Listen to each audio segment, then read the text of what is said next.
This is part 2 of my conversation with my guest and expert witness, Marvin Rees, the Mayor of Bristol.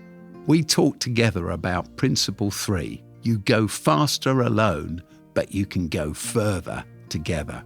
I really enjoyed my conversation with Marvin because through the lockdowns, through the pandemic, through COVID, I had the opportunity of working with Marvin in Bristol, where Oasis runs a number of schools. And I watched a man who knew how to build team do exactly that. Bristol is an incredible city, a city that's learned that you may go faster alone, but you get a lot further together.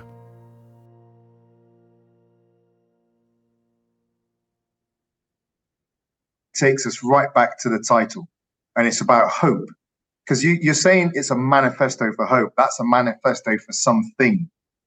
Hope is a thing, and I'm interested to hear what you think hope is. And I'm just give a little bit of preamble. I think it's a word that we throw around without even thinking about it, and yet it's a word of profound importance to individuals. How do you get up in the morning if you don't have hope? But to whole nations as well. Hopeless nations are vulnerable to extremism and demoralization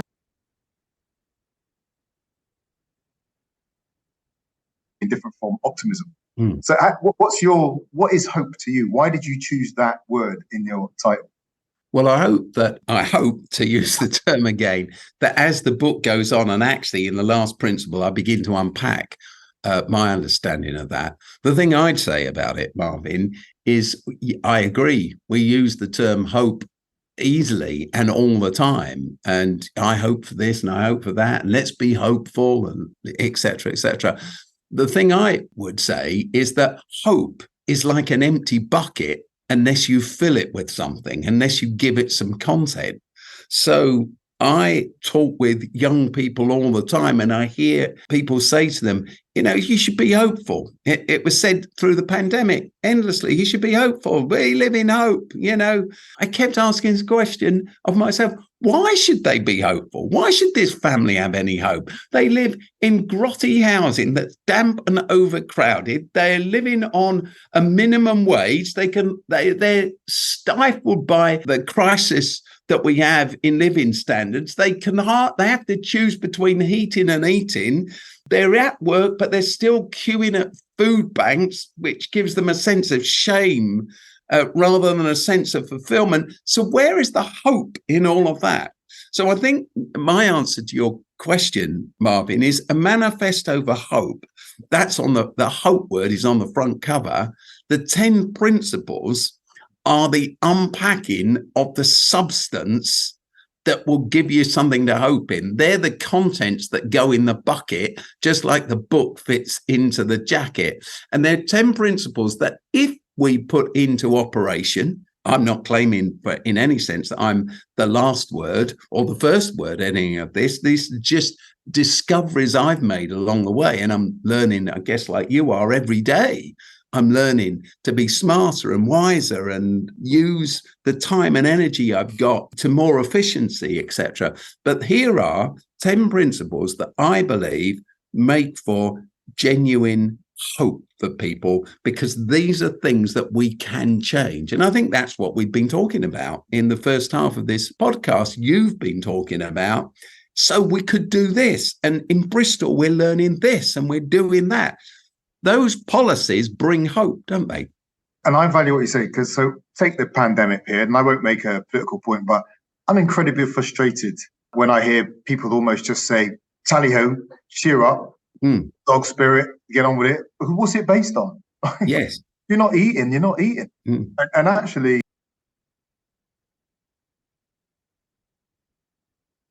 single mum with 2 kids, no money, substandard housing, struggling to eat, and she says they're depressed. That's a perfectly logical response to the circumstances in which you find herself. It's not a medical condition, by the way, going back to the social determinants of health. You could get antidepressants to subdue the feeling, but that doesn't get rid of the drivers of hopelessness. It just disconnects someone from a logical reaction to the circumstances in which they are.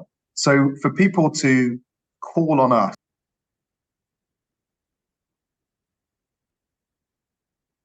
to me is an insult, actually, if I take it to the ultimate. We have to go back to business, of doing hope, as you said. And as you reflect on it, that's my interpretation of this. This is the way, these are means by which we can fill the bucket. And what you're not saying is these are the specific things you can put in the bucket, although there are some examples of that. What you are saying, if we behave in these ways, the things to fill that bucket will become clear to us and become readily available to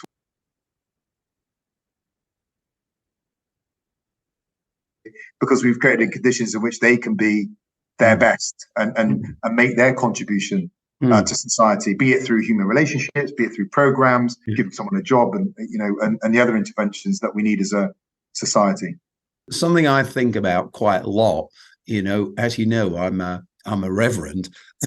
So I've spoken at and taken more weddings than I can remember, and one of the Bible passages that gets read at endless weddings, big ones, royal ones, and all sorts of other ones, is from the Apostle Paul. Everybody will know this when I say it. It's from a book called Corinthians, a letter that he wrote to people who lived in Corinth. And the book is the first letter to the Corinthians, chapter 13, as we call it. And he basically says this: though I speak with great wisdom, the tongues of men and angels, if I lack love, I am just a noisy gong, a clanging cymbal. I'm nothing. And he goes on, and then he describes love, and he says, love is patient, and love is kind, love is generous, love thinks the best, not the worst. And then he goes on, and he reaches the climax in this, and he says, faith, hope, and love remain, but the greatest of these is love.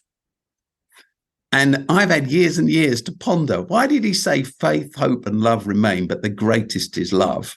And I think in the terms I've just used, and you've just been talking about, he's really saying faith's a great thing, but it's completely empty unless it's filled with love.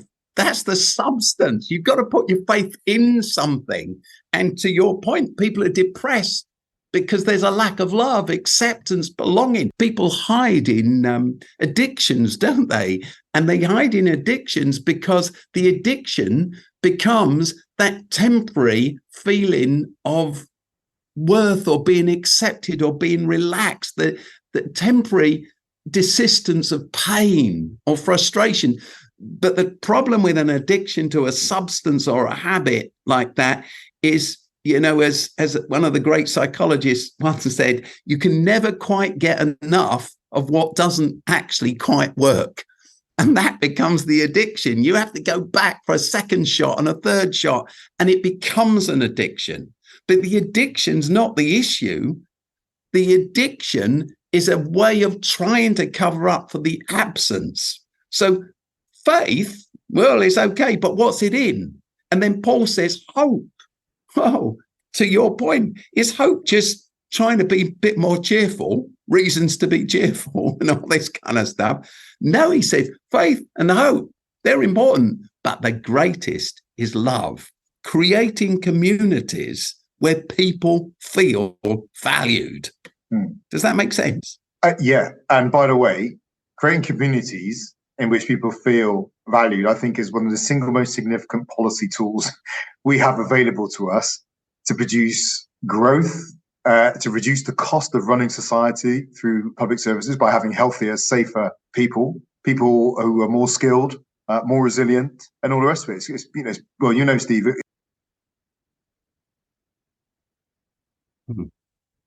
We think it is the intervention we need to be making.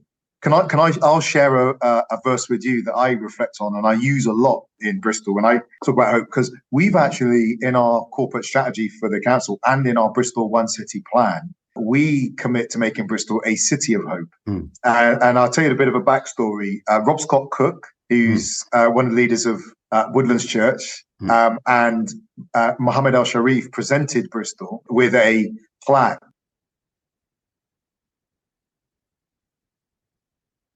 But we had about 350, 400 people in City Hall to say that this is what we should try and be, a city in which people have hope. And again, I'm consciously aware it's just a word, but I like the bucket analogy you use, because then, having said that's what we want to be, now all that collection of city organizations, ourselves, the health service, business, are about the business of putting in place the stuff that enables Bristol to become a city of hope. But the verse I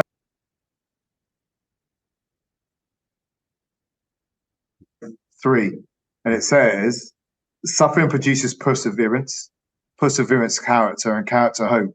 And I've often shared that to people who are living in hardship right now. And, I mean, I'm not saying I had it, but I had some tough times growing up. And I've said, look, when you're in the middle of tough times, you never want them, and no one would want them. But if you get the right support at the right time, being in the middle of suffering, you find evidence of perseverance.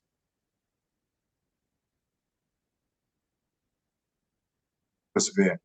Once you've got that, you've got character, and then hope is at the end of that. And I've said to some of the young people I've spoke to when they're going in tough times, if you can get through what you're going through at the moment, when you're older, you'll find that you've had an opportunity to understand yourself in a way that people who've just had a cakewalk in life effectively have not. And it will be your power. I'm not saying it automatically is that, because the movement from suffering to perseverance is not an automatic. And obviously the same from perseverance to character and character to hope. But if we can unlock that journey, it becomes a source of great power in the lives of individuals and communities, I think. Absolutely. Absolutely. Moving on a little bit and pushing back into your experience as a city leader, you are, aren't you, a great advocate for cities and city mayors. Unpack that a little bit for us. It links into what you were saying earlier about you've got to somehow take the big national thing and bring it to a level where you can actually fill someone's bucket with hope. Tell us more about why cities and towns and leadership at that level is so important. I'll start by plugging a piece of work I've just been involved in. So I've just co-chaired a piece of work with Andy Haldane of the RSA. And it's a partnership with the Core Cities UK, the 11 biggest cities outside London, and the RSA. And it's called the Urban Futures Commission Report. And we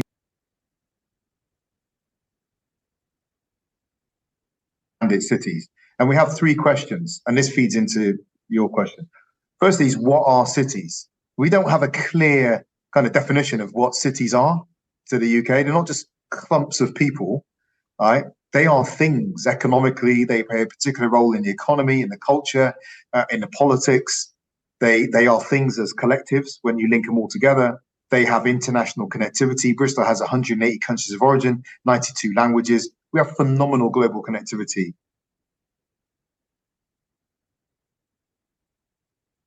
Beyond national government are the sources of our global interdependence, right? Floods in Pakistan impact on Pakistanis in Bristol. A drought in East Africa impacts on East Africans living in Bristol. So that's our connectivity. The second thing is, what do we need cities to be? Well, virtue of the fact that most people live in cities now, you have to think, if you want outcomes for a country or the world, you have to shape cities. The Secretary General of the United Nations said the battle against climate and energy generates 75% of emissions. The global migration crisis, most people move through cities, leave cities, go to cities, travel to cities, right? And then move between cities. If you're thinking about housing crisis and density, these are happening in the face of rapid urbanization. In Bristol, we're going to grow by 80,000 people over the next 27 years, on top of the housing crisis we have right now. But if you go to other places, obviously, if you go to places like Nairobi, you have some of the biggest slums in the world. Now we're tipping over, going to be 2/3 by the middle of this century. You have to grapple with, what does it mean? What do cities represent in today's world? And if we want to improve life for more people, we have to improve the lives of cities, and we'll get good outcomes for the world as a result, because we're influencing those lives. So I'm a big advocate for that. And then on our operational level, it should happen on that level. Operationally, it just strikes me that the world has moved beyond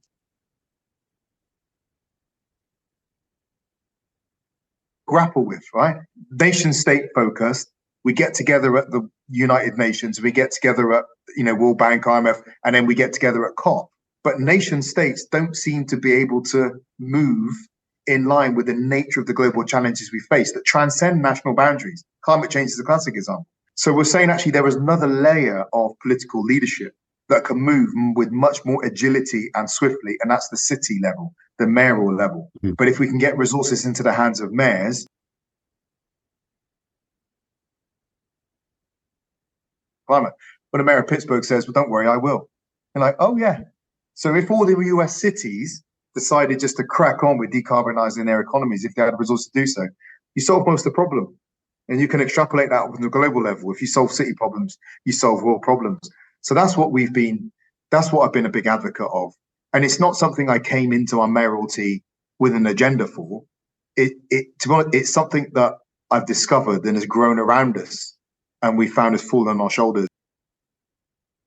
I think that one of the most exciting things about what you've just said, and I've heard you say that before, and I get it, is that it actually gives ordinary people a way into feeling I can make a difference. Because, make a difference can be a very daunting thing.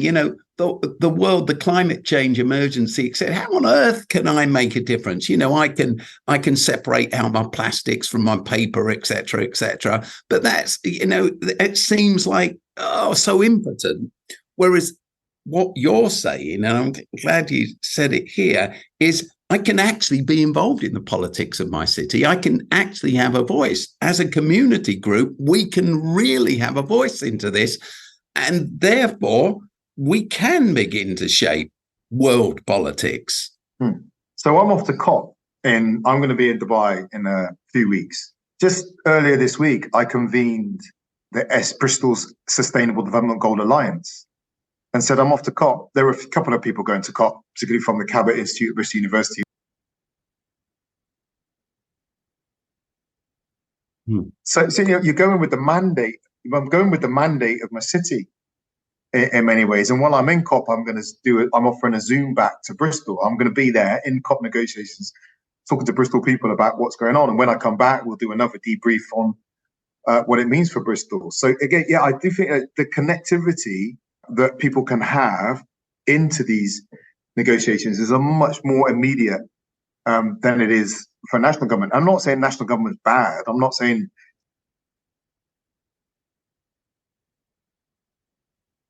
it said at one of our meetings back in, I forget when, 2019, we were at an event.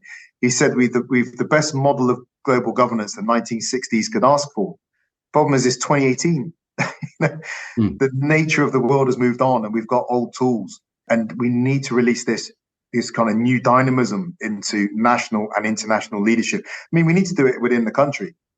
I was really saddened after, just as we wrote our report, looking at the significance of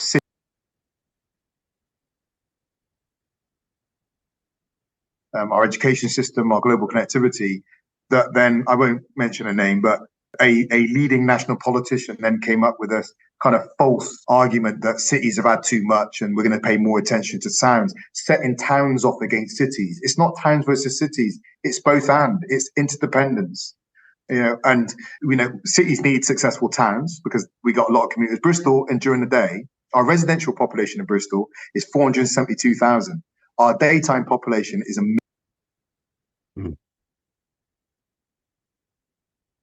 probably near 600,000 people coming to the city to work every day. So they are people who live outside the city boundary. So we need successful towns. We need them to be healthy, but they need a successful city working with that interdependence. And we've urgently, as a country, got to come to terms with that and understand how we fill that bucket of hope with the things that cities need to improve human life. Marvin, you mentioned earlier that you worked at one stage for Tier Fund, which is a development agency, isn't it? It's a global development agency. And now you find yourself as the mayor of a city. So you jump from working in development work for a charity, for an NGO, and have ended up working in government, in politics. I wondered, why did you do that? And what was it that you learned in development work that led you along this route? Well, I would use the term stumbled rather. Wasn't a planned route. I mean, quick snapshot. My first job out of university was Tier Fund in the youth team, and the Brendan Bowles and Stephen Rand, and then I went to Washington to work for. So I was searching really. I knew I wanted to be involved in making the world better, whatever we mean by that. And I was searching for, to be honest, I was searching for a bit of a mentoring. I described myself, I was a young Elijah in search of.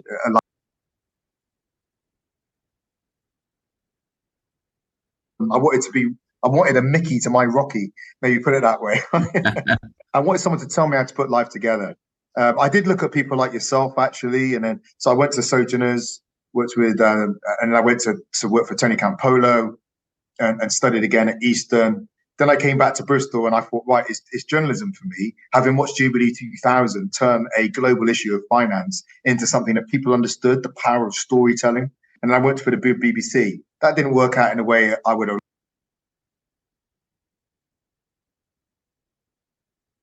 I went to the NHS and worked in public health. And then I went on a path with public health to becoming a mayoral candidate in 2010. So it's a stumble. It's not planned. It was chaotic. It was full of moments of hopelessness, to be honest, in my own journey. Thinking, who am I? What am I doing? I'm not doing what I would like to do.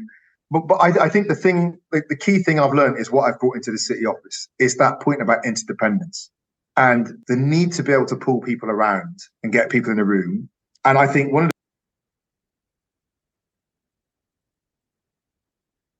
I'm very open with the fact I don't know the answer. Lots of occasions I don't know what the answer is. But what's my job as a leader? My job is to get a collection of people together that when we sit them around the table, they'll come up with a really good definition of the problem. And a problem well defined is a problem half solved, as a Lebanese friend said to me once, and then put the solutions forward. And I think that's collective action as you've got here, right? To me, that is at the core of the way I've approached being a mayor. There's a great line in getting good people around you.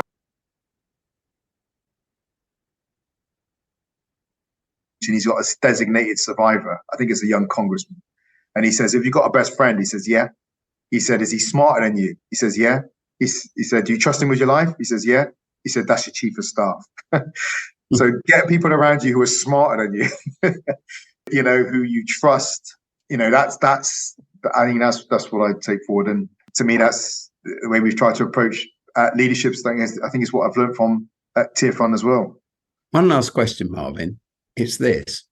If we go in the end further, when we go together, when you reach the position where you are the mayor of a city, and there's so much to do and your life's so busy and you're off to COP and you're off to this conference and that conference, how do you keep in touch with the grassroots? How do you ensure that you're still listening and that you really are going there together? There's a number of things on it. So firstly, I think there's a legitimate criticism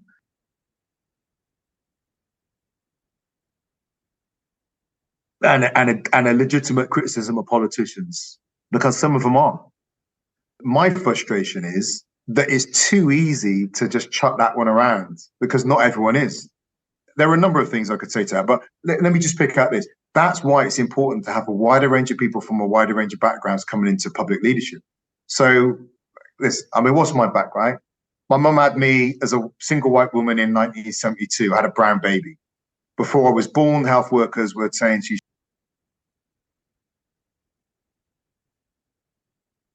give your baby up for adoption.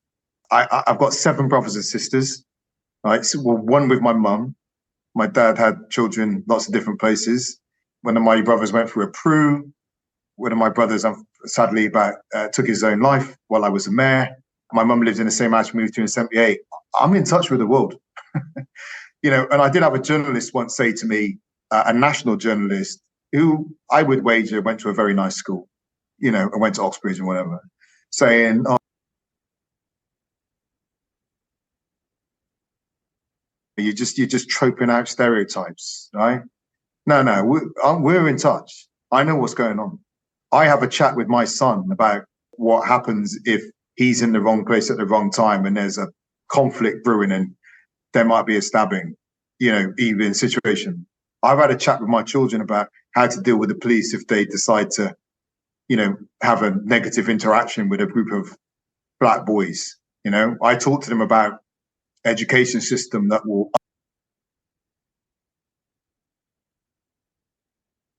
other than their white friends. I know what it is to have lived in a refuge as a kid. I know what's going on. I'm not saying I'm the font of all insight. So I think one of the surest things we can do is to recruit from that broader talent pool. And to be honest, there's challenges to that on all fronts. There ain't a political party who's sorted that out. Not Conservatives, not like some have done better than others, but they haven't sorted it out. Not Conservatives, not Labour, not Lib Dems, certainly not.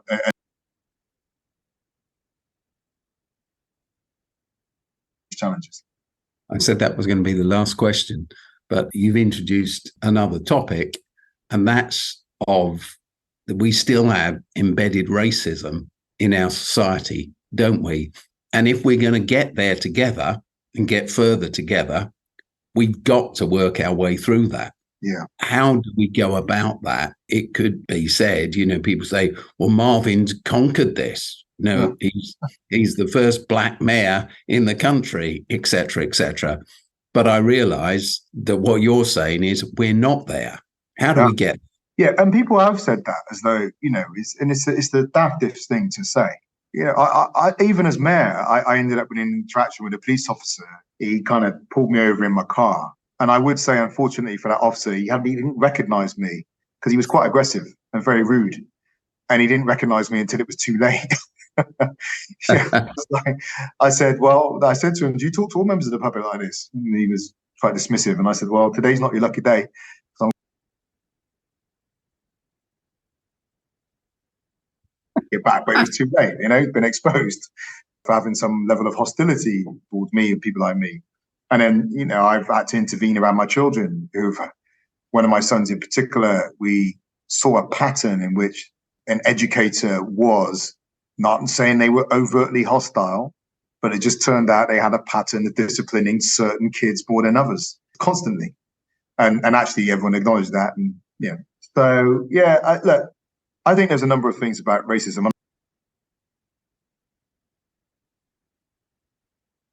We've tried to get our racial reconciliation on the cheap, and churches have done this as well. Let's all get together and have a pray and a sing. And let's do a ceremonial, symbolic repentance and forgiveness, and then we'll just crack on. No, well, my kids are still going to getting a substandard education, or more likely to be mentally unwell or end up arrested.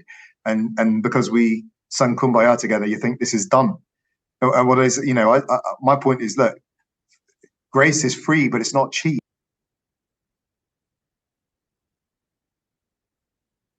And I think it was Martin Luther King, who said, without justice, it really undermines love.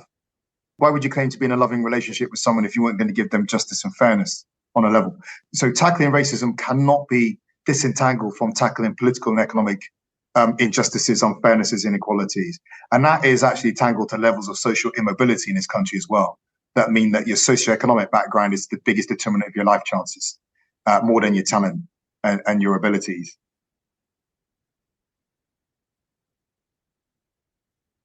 This story about growing up across boundaries. It's also the importance of listening to other people and dealing with complexity. So while I will talk about racism, I will talk about racism and be full and frank about it. But I'm also going to talk about my white granddad from South Wales, growing up poor, never going to university. I will talk about white privilege, while at the same time pointing out that my white mum has not lived a life of privilege. And actually, if we respect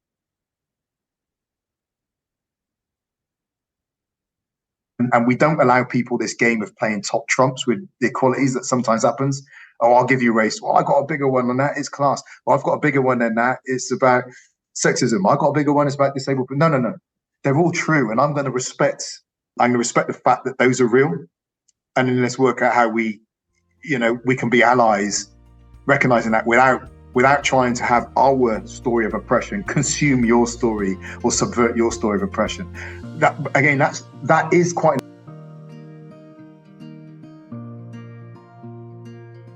politics and economics. Marvin, thank you so much. We may go faster alone, but we go a lot further together. Thank you. Thanks, Steve.